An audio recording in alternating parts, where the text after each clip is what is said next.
Binigyan ng 3 buwang ekstensyon ng Land Transportation Office o LTO ang mga lisensya at registration ng mga sasakyan na nakatakdang mag-expire ngayong buwan.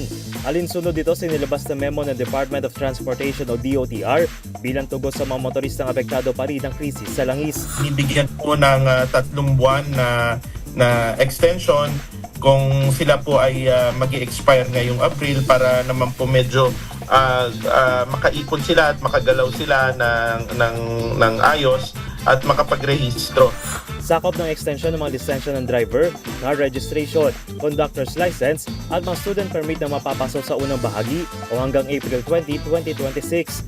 Malaking tulong na rin daw ito sa mga pampublikong sasakyan at sa mga nagbabiyay ng mapangunahing produkto patungo sa mga palengke. Sa ngayon, umabot sa 585 pesos sa pagpaparenew ng lisensya kung saan binabayaran dito ang mismong card at hindi pa kasama ang gastos para sa medical. Tiniyak naman ni LTO Chief Marcos Lacanilaw na hindi papayagan ang mga non-appearance schemes sa pagre-renew gaya ng mga fixer. Bawal po yun.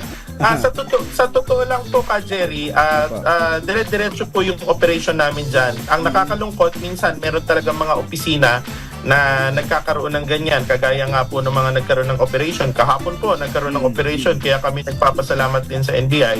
Kasi talagang puspusan din yung tulong. Kaya ito po yung sinasabi kong tulungan ng bawat ahensya ng gobyerno. Kailangan talaga kung seryoso tayong i-reform.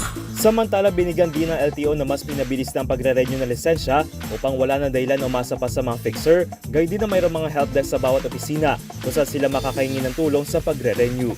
Para sa MBC TV Network News, ito si Dustin Bag ng DZRH TV. Una sa Pilipinas, una sa Pilipino.